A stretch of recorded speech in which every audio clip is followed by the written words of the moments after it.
the second of the three spirits. Awaking in the middle of a prodigiously tough snore, and sitting up in bed to get his thoughts together, Scrooge had no occasion to be told that the bell was again upon the stroke of 1. He felt that he was restored to consciousness in the right nick of time for the especial purpose of holding a conference with the second messenger dispatched to him through Jacob Marley's intervention. But finding that he turned uncomfortably cold when he began to wonder which of his curtains the new spectre would draw back, that he put them every one aside with his own hands, and lying down again, established a sharp lookout all round the bed. For he wished to challenge the spirit on the moment of its appearance, and did not wish to be taken by surprise and made nervous. Gentlemen of the free and easy sort, who plume themselves on being acquainted with a move or two, and being usually equal to the time of day, express the wide range of their capacity for adventure by observing that they are good for anything from pitch and toss to manslaughter, between which opposite extremes, no doubt, there lies a tolerably wide and comprehensive range of subjects. Without venturing for Scrooge quite as heartily as this, I don't mind calling on you to believe that he was ready for a good broad field of strange appearances, and that nothing between a baby and a rhinoceros would have astonished him very much. Now, being prepared for almost anything, he was not by any means prepared for nothing, and consequently, when the bell struck 1, and no shape appeared, he was taken with a violent fit of trembling. 5 minutes, 10 minutes, a quarter of an hour went by, and yet nothing came. All this time he lay upon his bed, the very core and center of a blaze of ruddy light, which streamed upon it when the clock proclaimed the hour, and which, being only light, was more alarming than a dozen ghosts, as he was powerless to make out what it meant, or what it would be at, and was sometimes apprehensive that he might be at that very moment an interesting case of spontaneous combustion, without having the consolation of knowing it. At last, however, he began to think as you or I would have thought at first, for it is always the person not in the predicament who knows what ought to have been done in it, and would unquestionably have done it too. At last, I say, he began to think that the source and secret of the ghostly light might be in the adjoining room, from whence, no further tracing it, it seemed to shine. This idea taking full possession of his mind, he got up softly and shuffled in his slippers to the door. The moment Scrooge's hand was on the lock, a strange voice called him by his name and bade him enter. He obeyed. It was his own room, there was no doubt about that, but it had undergone a surprising transformation. The walls and ceiling were so hung with living green that it looked a perfect grove, from every part of which bright gleaming berries glistened. The crisp leaves of holly, mistletoe, and ivy reflected back the light, as if so many little mirrors had been scattered there, and such a mighty blaze went roaring up the chimney as that dull petrification of the hearth had ever known in Scrooge's time, or Marley's, or for many and many a winter season gone. Heaped up on the floor, to form kind of a throne, were turkeys, geese, game, poultry, brawn, great joints of meat, sucking pigs, long wreaths of sausages, mince pies, plum puddings, barrels of oysters, red-hot chestnuts, cherry-cheeked apples, juicy oranges, luscious pears, immense twelfth cakes, and seething bowls of punch that made the chamber dim with their delicious steam.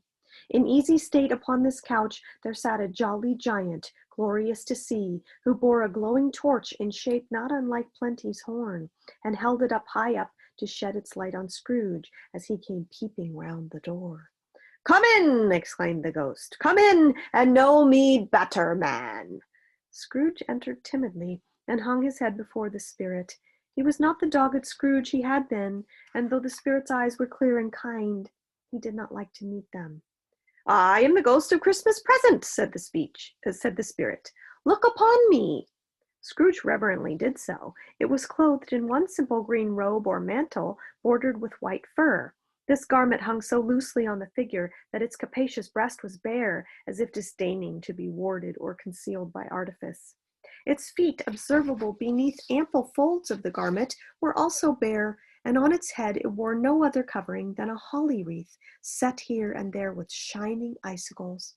Its dark brown curls were long and free as its genial face, its sparkling eye, its open hand, its cheery voice, its unconstrained demeanor, and its joyful air. Girded round its middle was an antique scabbard, but no sword was in it, and the ancient sheath was eaten up with rust. You have never seen the like of me before, exclaimed the spirit. Never, Scrooge made answer to it. Have never walked forth with the younger members of my family, meaning, for I am very young, my elder brothers born in these later years, pursued the phantom. I don't think I have, said Scrooge. I'm afraid I have not. Have you had many spirits, and many brothers, spirit? More than 1,800, said the ghost. A tremendous family to provide for, muttered Scrooge. The ghost of Christmas present rose.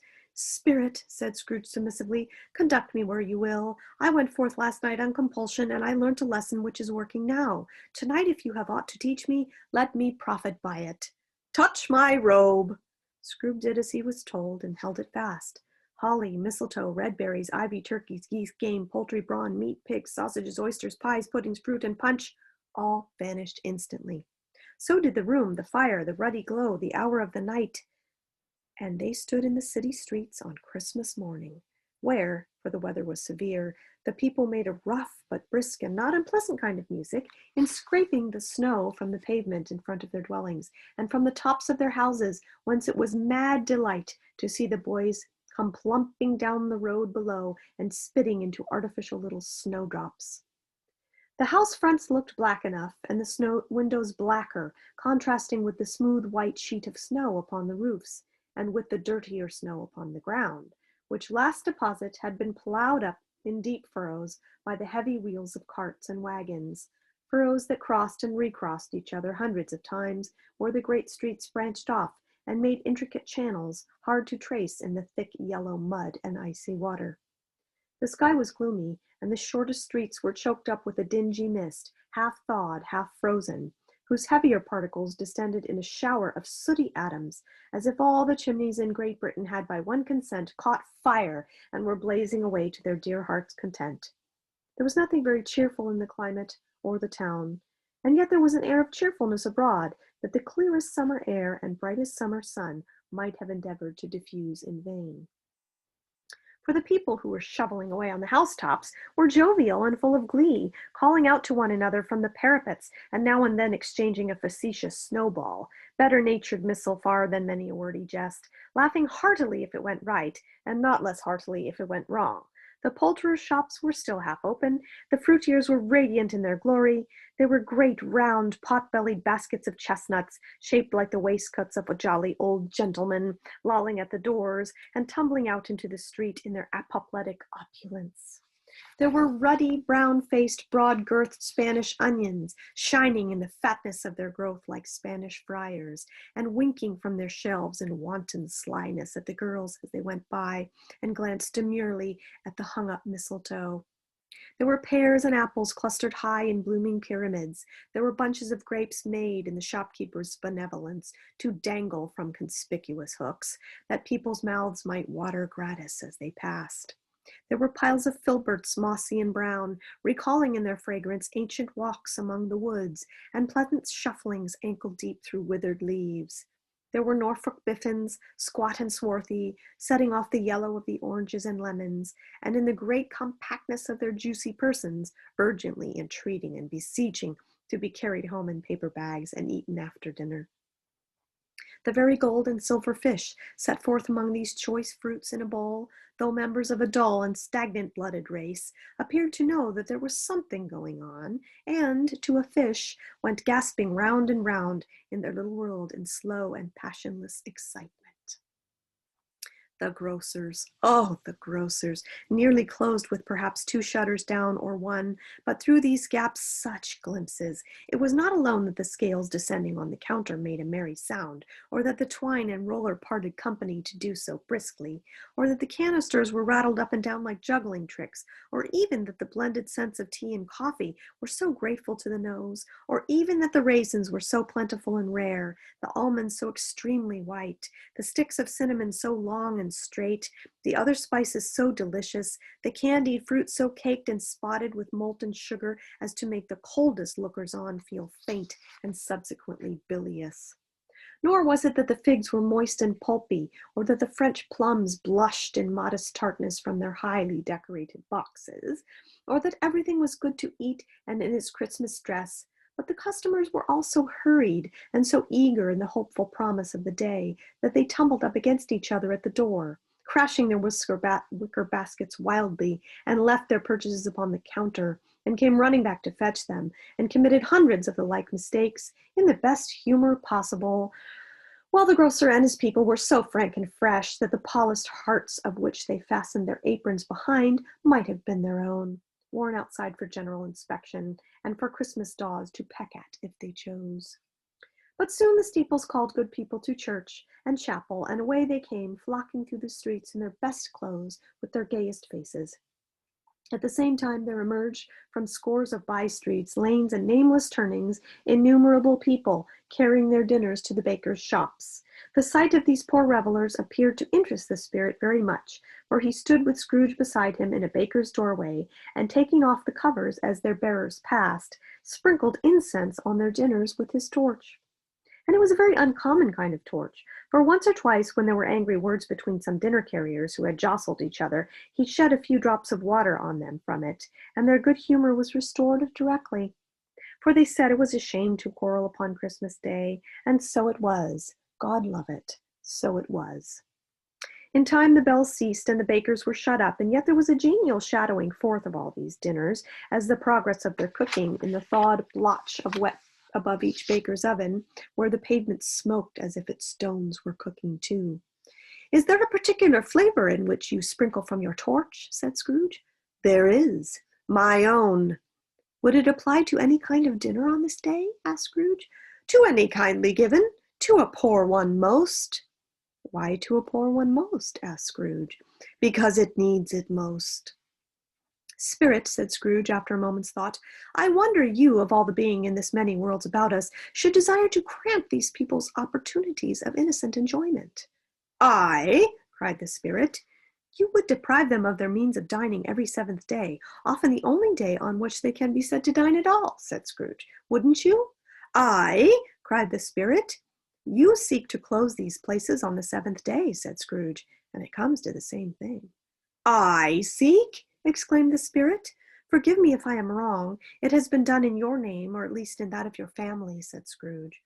"There are some upon this earth of yours," returned the spirit, "who lay claim to know us, and who do their deeds of passion, pride, ill will, hatred, envy, bigotry, and selfishness in our name, who are as strange to us and all our kith and kin as if they had never lived. Remember that, and charge their doings on themselves, not us." Scrooge promised that he would, and they went on invisible, as they had been before, into the suburbs of the town. It was a remarkable quality of the ghost, which Scrooge had observed at the baker's, that notwithstanding his gigantic size, he could accommodate himself to any place with ease, and that he stood beneath the low roof quite as gracefully and like a supernatural creature as it was possible he could have done in any lofty hall. And perhaps it was the pleasure of this good spirit had in showing off this power of his, or else it was his own kind, generous, hearty nature, and his sympathy with all poor men, that led him straight to the Scrooge's clerk. For there he went, and took Scrooge with him, holding to his robe, and on the threshold of the door the spirit smiled, and stopped to bless Bob Cratchit's dwelling with the sprinkling of its torch. Think of that! Bob had but 15 bob a week himself. He pocketed on Saturdays, but 15 copies of his Christian name, and yet the ghostly Christmas present blessed his 4-room house. Then up rose Mrs. Cratchit, Cratchit's wife, dressed out but poorly in a twice-turned gown, but brave in ribbons, which are cheap and make a goodly show for sixpence, and she laid the cloth, assisted by Belinda Cratchit, second of her daughters, also brave in ribbons, while Master Peter Cratchit plunged his fork into the saucepan of potatoes, and getting the corners of his monstrous shirt-collar, Bob's private property, conferred upon his son an heir in honor of the day, into his mouth, rejoiced to find himself so gallantly attired, and yearned to show his linen in the fashionable parks. And now 2 smaller Cratchits, boy and girl, came tearing in, screaming that outside the baker's they had smelt the goose and known it for their own, and basking in luxurious thoughts of sage and onion, these young Cratchits danced about the table and exalted Master Peter Cratchit to the skies, while he, not proud, although his collars nearly choked him, blew the fire until the slow potatoes bubbled up, knocking loudly at the saucepan lid, and let out to be peeled. "What has ever got your precious father, then?" said Mrs. Cratchit. "And your brother Tiny Tim and Martha weren't as late as Christmas Day by half an hour?" "Here's Martha, mother," said a girl, appearing as she spoke. "Here's Martha, mother," cried the two young Cratchits. "Hurrah! There's such a goose, Martha!" "Why, bless your heart alive, my dear, how late you are," said Mrs. Cratchit, kissing her a dozen times, and taking off her shawl and bonnet for her with officious zeal. "We'd a deal of work to finish up last night," replied the girl, "and had to clear away this morning, mother." "Well, never mind so long as you are come," said Mrs. Cratchit. "Sit ye down before the fire, my dear, and have a warm Lord bless ye." "No, no, there's father coming," cried the two Cratchits, who were everywhere at once. "Hide, Martha, hide!" So Martha hid herself, and in came little Bob, the farther, with at least 3 feet of comforter, exclusive of the fringe, hanging down before him, and his threadbare clothes darned up and brushed to look seasonable, and Tiny Tim upon his shoulder.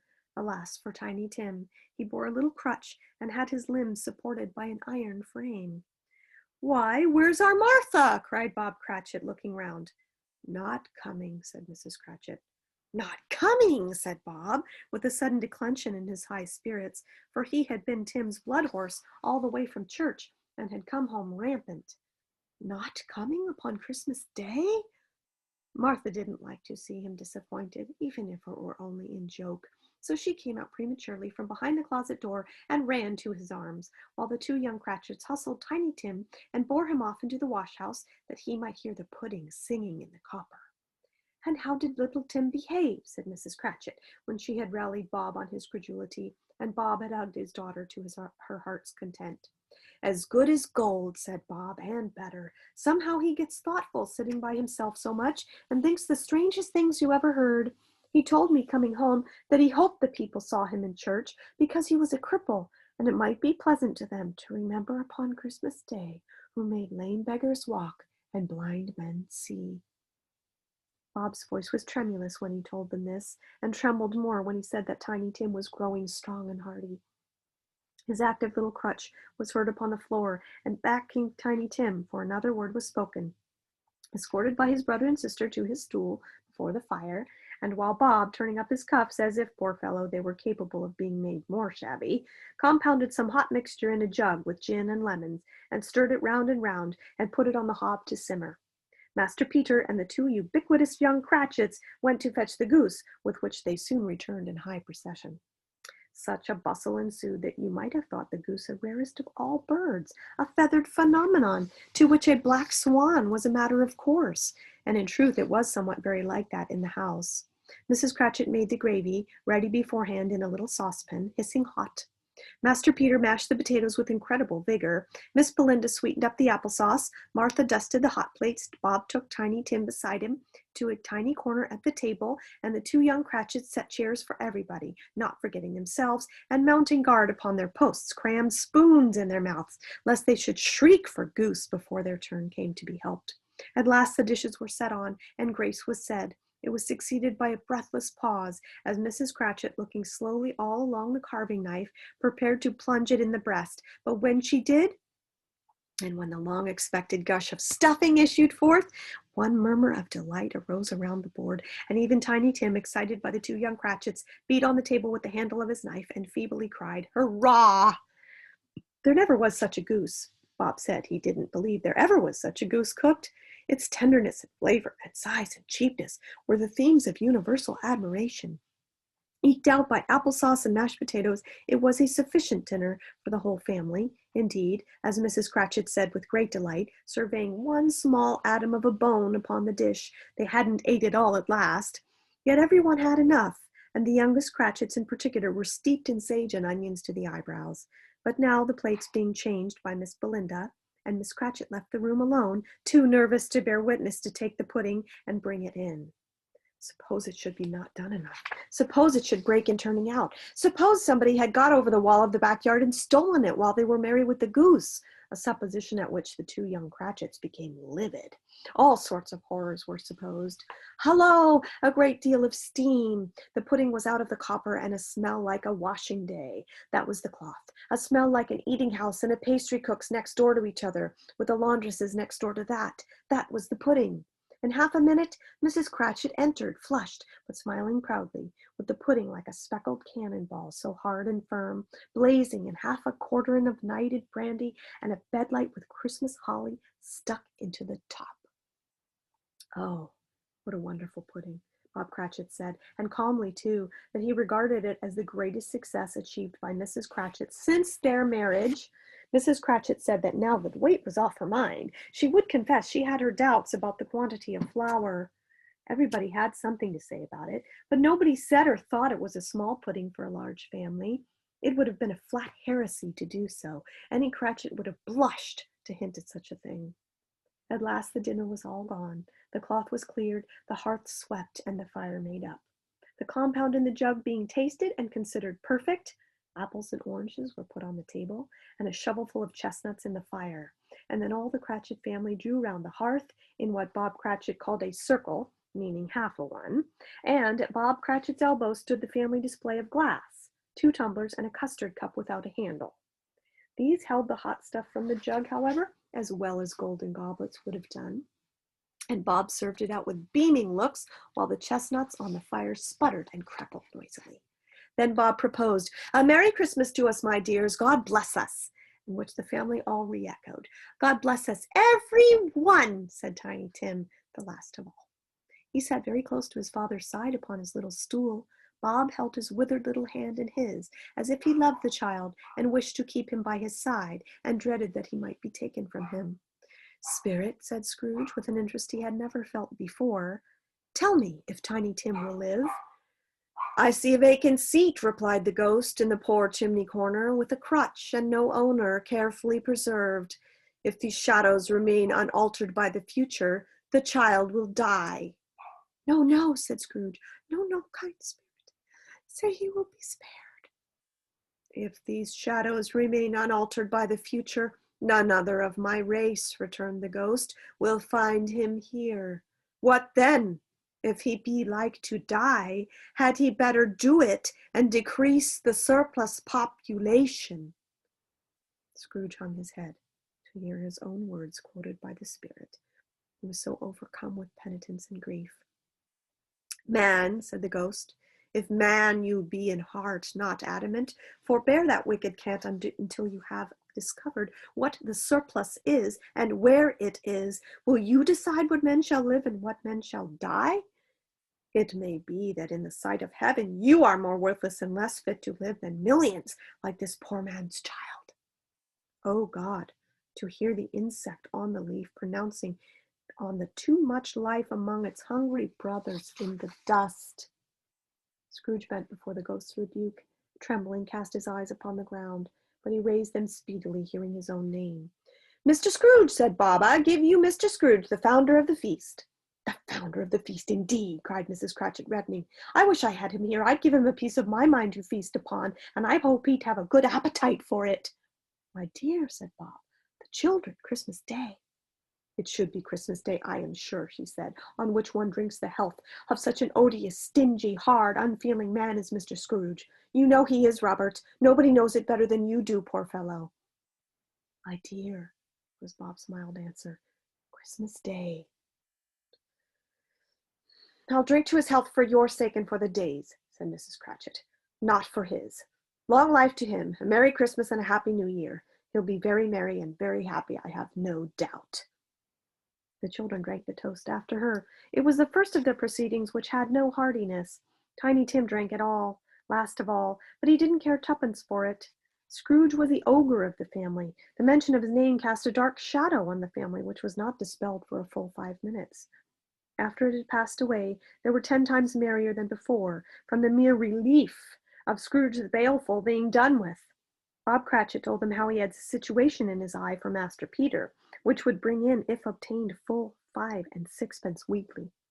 The 2 young Cratchits laughed tremendously at the idea of Peter's being a man of business, and Peter himself looked thoughtfully at the fire from between his collars, as if he were deliberating what particular investments he should favor when it came into the receipt of that bewildering income.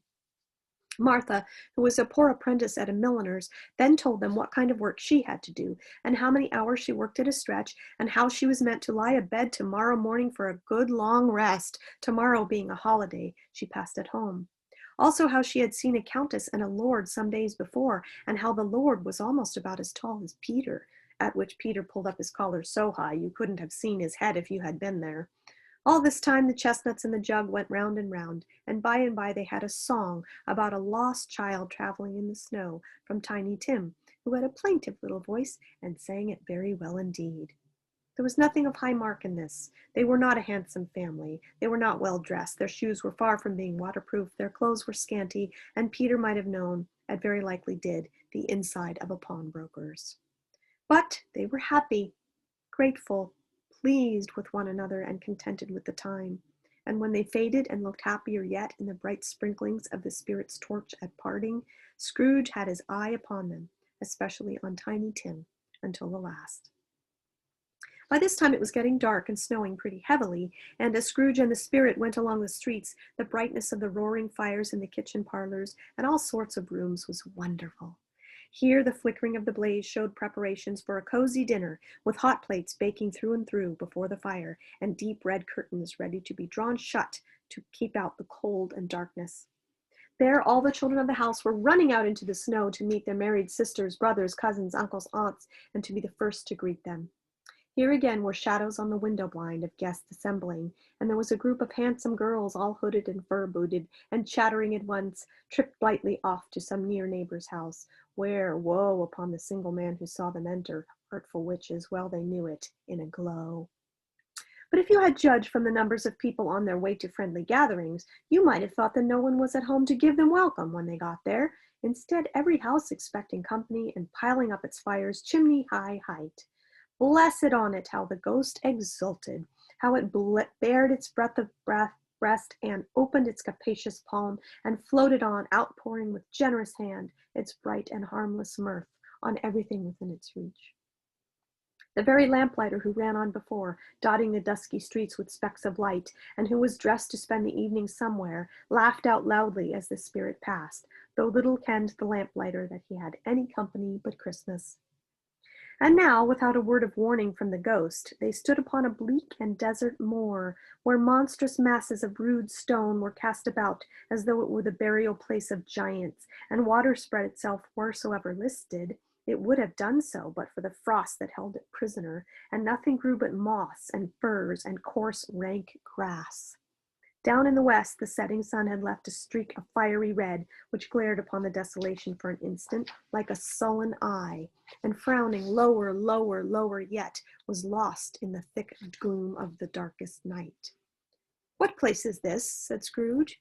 "A place where miners live, who labor in the bowels of the earth," returned the Spirit. "But they know me. See!"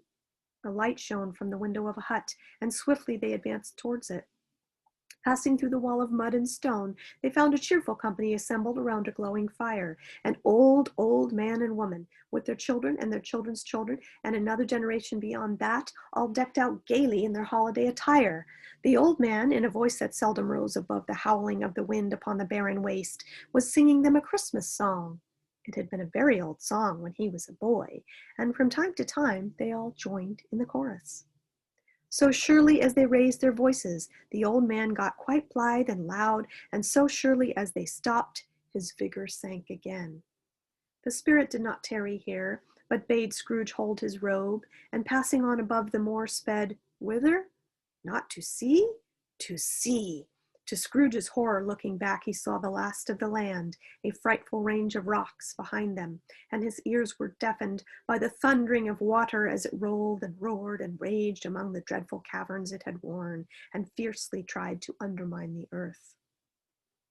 Built upon a dismal reef of sunken rocks, some league or so from shore, on which the waters chafed and dashed the wild year through, there stood a solitary lighthouse. Great heaps of seaweed clinged to its base, and storm birds, born of the wind, one might suppose, as seaweed of the water, rose and fell about it, like the waves they skimmed.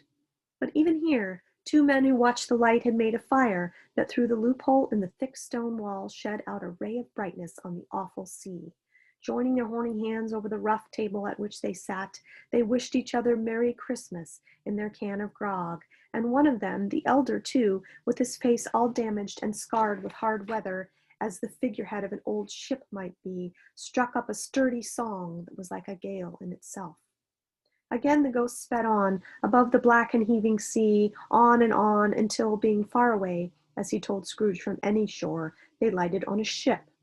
They stood beside the helmsman at the wheel, the lookout in the bow, the officers who had the watch, dark, ghostly figures in their several stations, but every man among them hummed a Christmas tune, or had a Christmas thought, or spoke below his breath to his companion of some bygone Christmas day, with homeward hopes belonging to it. And every man on board, waking or sleeping, good or bad, had had a kinder word for another on that day than on any other in the year, and had shared to some extent in its festivities, and had remembered those he cared for at a distance, and had known that they delighted to remember him. It was a great surprise to Scrooge, while listening to the moaning of the wind, and thinking what a solemn thing it was to move on through the lonely darkness over an unknown abyss, whose depths were secret and profound as death. It was a great surprise to Scrooge, while thus engaged, to hear a hearty laugh. It was a much greater surprise to recognize it as his own nephew's, and to find himself in a bright, dry, gleaming room, with the spirit standing by his side and looking at that same nephew with approving affability. "Ha, ha!" laughed Scrooge's nephew. If you should happen, by any unlikely chance, to know a man more blessed in a laugh than Scrooge's nephew, all I can say is, I should like to know him too. Introduce him to me, and I'll cultivate his acquaintance.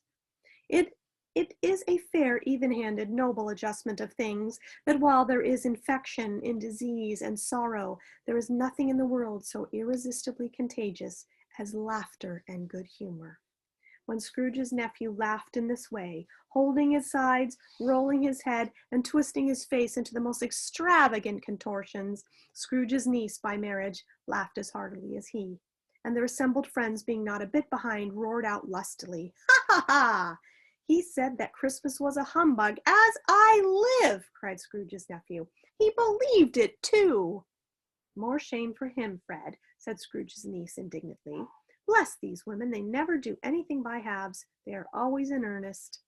They were very pretty. She was very pretty, exceedingly pretty, with a dimpled, surprised mouth, a capital face, a ripe little mouth that seemed to be made for kissing, and no doubt it was, all kinds of good little dots about her chin that melted into one another when she laughed, and the sunniest pair of eyes you ever saw in any little creature's head. Altogether, she was what you would have called provoking, you know, but satisfactory too. Oh, perfectly satisfactory. "He's a comical old fellow," said Scrooge's nephew. "That's the truth, and not so pleasant as he might be. However, his offenses carry their own punishment, and I have nothing to say against him." "I'm sure he is very rich, Fred," hinted Scrooge's niece. "At least you always tell me so." "What of that, my dear?" said Scrooge's nephew. "His wealth is of no use to him. He don't do any good with it. He don't make himself comfortable with it. He hasn't the satisfaction of thinking, ha, ha, ha, that he's ever going to benefit us with it." "I have no patience with him," observed Scrooge's niece. Scrooge's niece's sisters and all the other ladies expressed the same opinion. "Oh, I have," said Scrooge's nephew. "I am sorry for him. I couldn't be angry with him if I tried. Who suffers by his ill whims? Himself, always himself. Here he takes it into his head to dislike us, and he won't come to dine with us. What's the consequence? He don't lose much of a dinner." "Indeed, I think he loses a very good dinner," interrupted Scrooge's niece. Everybody else said the same, and they must be allowed to have been competent judges, because they had just had dinner, and, with the dessert upon the table, were clustered around the fire by lamplight. "Well, I'm very glad to hear it," said Scrooge's nephew, "because I haven't great faith in these young housekeepers. What do you say, Topper?" Topper had clearly got his eye on one of Scrooge's niece's sisters, for he answered that a bachelor was a wretched outcast who had no right to express an opinion on the subject. Whereat Scrooge's niece's sister, the plump one with the lace tucker, not the one with the roses, blushed. "Do go on, Fred," said Scrooge's niece, clapping her hands. "He never finishes what he begins to say. He is such a ridiculous fellow." Scrooge's nephew revelled in another laugh, as it was impossible to keep the infection off, though the plump sister tried hard to do it with aromatic vinegar. His example was unanimously followed. "I was only going to say," said Scrooge's nephew, "that the consequence of his taking a dislike to us, and not making merry with us, as I think, that he loses some pleasant moments, which could do him no harm. I'm sure he loses pleasanter companions than he can find in his own thoughts, either in his mouldy old office or his dusty chambers. I mean to give him the same chance every year, whether he likes it or not, for I pity him. He may rail at Christmas until he dies, but he can't help thinking better of it. I defy him, if he finds me going there in good temper year after year and saying, 'Uncle Scrooge, how are you?' If it only puts him in the vein to leave his poor clerk £50, that's something, and I think I shook him yesterday." It was their turn to laugh now at the notion of his shaking Scrooge, but being thoroughly good-natured and not much caring what they laughed at, so that they laughed at any rate, he encouraged them in their merriment and passed the bottle joyously. After tea they had some music, for they were a musical family, and knew what they were about, when the sung a glee or catch, I can assure you, especially Topper, who could growl away like the bass in a good one, and never swell the larger veins in his forehead or get red in the face over it. Scrooge's niece played well upon the harp, and played, among other tunes, a simple little air, a mere nothing, you might learn to whistle it in 2 minutes, which had been familiar to the child who fetched Scrooge from the boarding school, as he had been reminded by the ghost of Christmas past. When this strain of music sounded, all the things that ghost had shown him came upon his mind. He softened more and more, and thought that if he could have listened to it often years ago, he might have cultivated kindnesses for life, for his own happiness, with his own hands, without resorting to the sexton's spade that buried Jacob Marley. But they didn't devote the whole evening to music.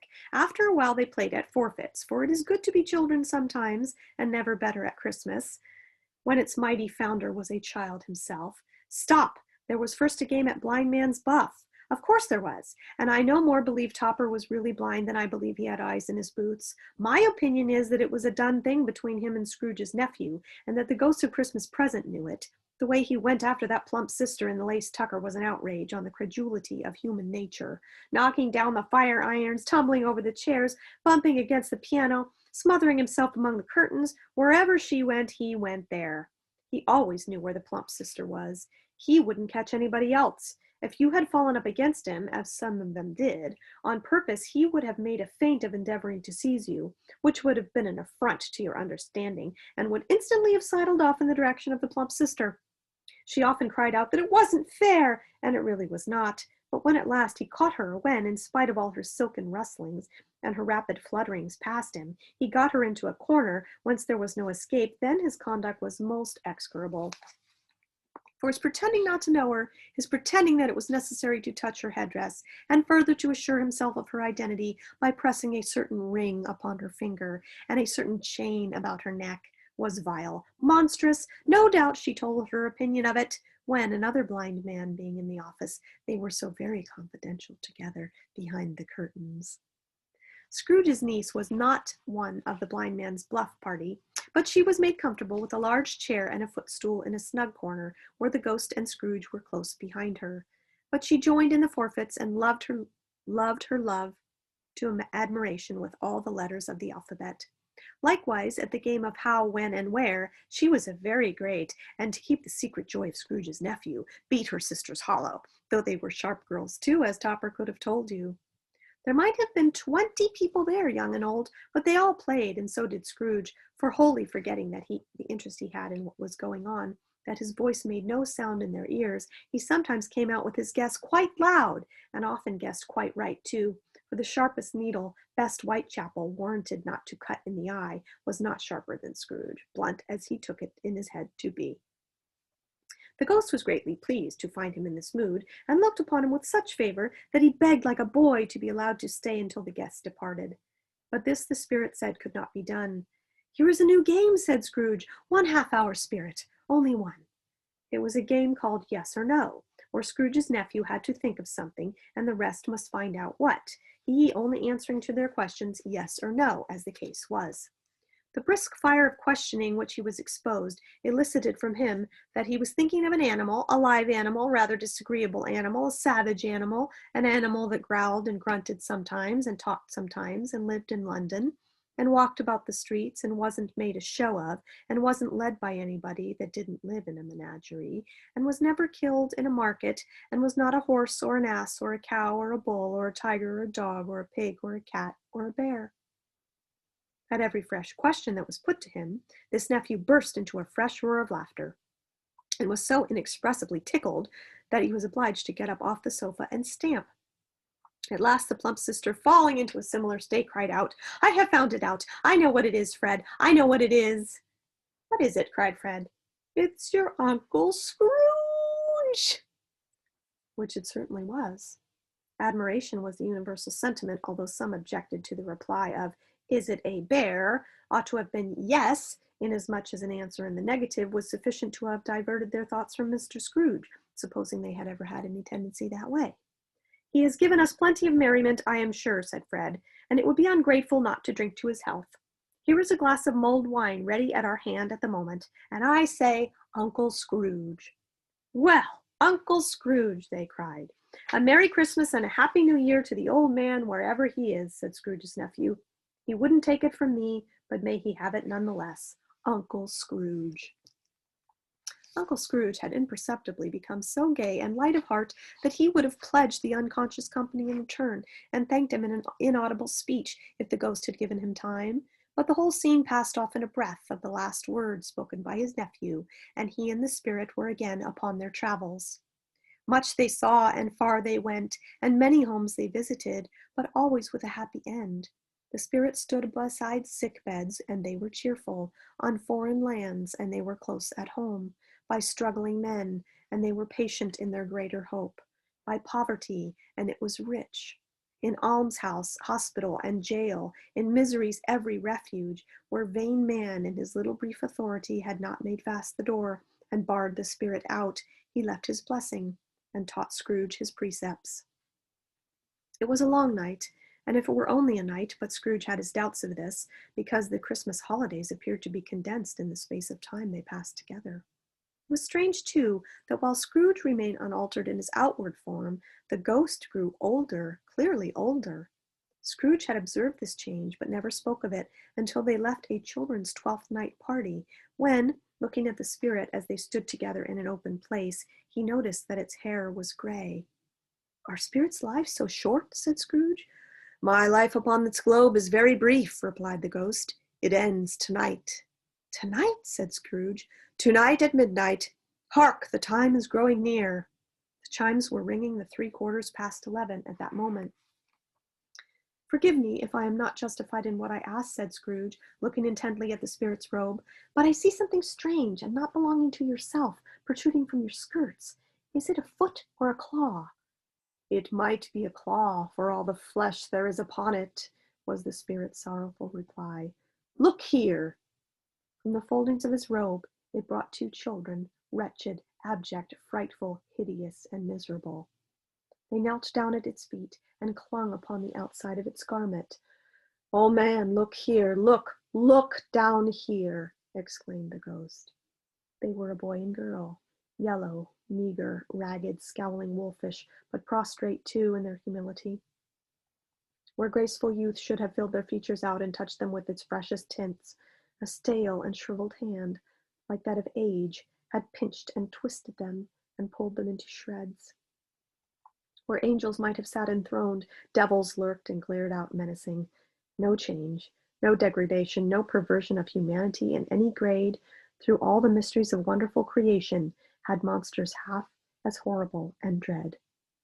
Scrooge startled back appalled. Having them shown to him in this way, he tried to say they were fine children, but the words choked on themselves rather than be parties to lie of such enormous magnitude. "Spirit, are they yours?" Scrooge could say no more. "They are man's," said the spirit, looking down upon them, "and they cling to me, appealing from their fathers. This boy is ignorance, this girl is want. Beware them both, and all of their degree. But most of all, beware this boy, for on his brow I see that written which is doom, unless the writing is erased." "Deny it," cried the spirit, stretching out his hand toward the city. "Slander those who tell it ye." Admit it for your facetious purposes and make it worse, and bide to the end. Have they no refuge or resource? Cried Scrooge. Are there no prisons?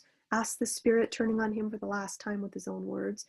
Are there no workhouses? The bell struck 12. Scrooge looked about him for the ghost, and saw it not. At last the stroke ceased to vibrate. He remembered the prediction of old Marley, and lifting up his eyes, beheld a solemn phantom, draped and hooded, coming like mist along the ground towards him.